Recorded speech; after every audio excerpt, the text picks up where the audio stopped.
Yan, ito yung kadalasang problema ng electric start na Barako 2. Ano? Kaya siguro nalulubat. Oh.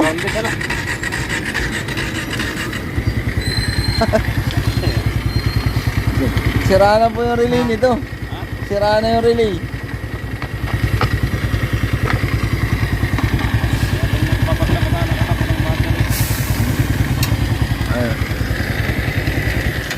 Pero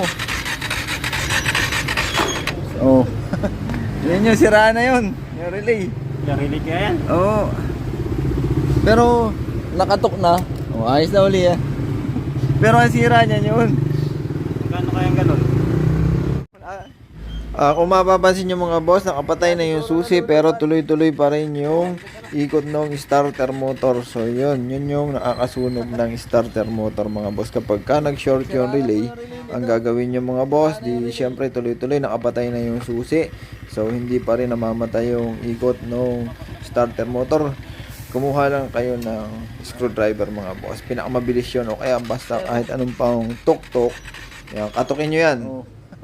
Yan, kapag ka kinatok yung relay mga boss, mawawala ng konta kasi nag-short nga yung loob niyan, yung relay. Kalimitan yan nangyayari sa mga Barako to mga boss. Yung square na relay na yan, pag kinatok nyo, okay na yan. Kaya lang, pag in-start nyo minsan uli, magkakaroon uli yan ng short. So, papalitan nyo yan ng relay.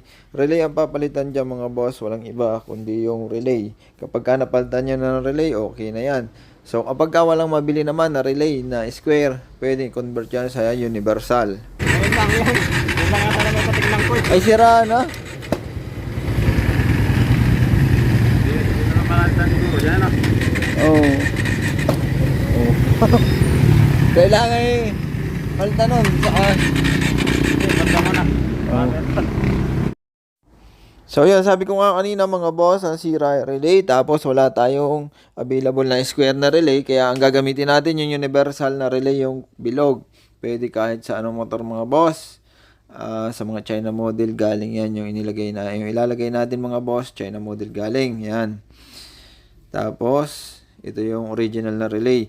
Ang gagawin natin mga boss, conversion na lang, gawa ng hindi ko nga mapapaandar to ng hindi ko convert kasi wala nga mabili ng square na relay na yan, yung original mga boss. Or kung ang gagawin ay o order na lang. So dito yan, kinonvert na natin. At ang kagandahan nito mga boss, madalang yung mga problema ng ganyang nag-short na relay dyan sa mga bilog. Kaya yun yung ginagamit natin. Pero kung merong mabibiling relay na bilog bang yung square, di mas maganda, isasalpak na lang, walang conversion.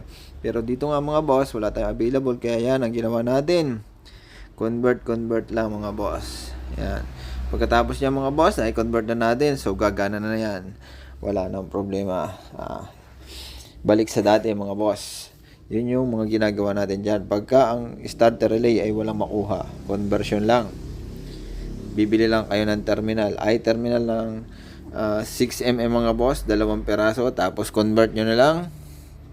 And yan, pag na-tape na ng maayos mga boss, kasunod nun, testing na yan. Pag na-testing yan ng maganda na, ay di pwede nang buuhin. So yun, ganun lang mga boss. Pinalitan na rin natin ng battery para quality. Yan. So sa itsura mga boss, yan, battery malaki. Yung I-terminal, ito yung relay. Yan o, yung bilog na relay, universal mga boss. Kahit anong motor nga yan. Supremo, XRM. Yan, pare-pares lang yan mga boss. Kahit yung mga boss.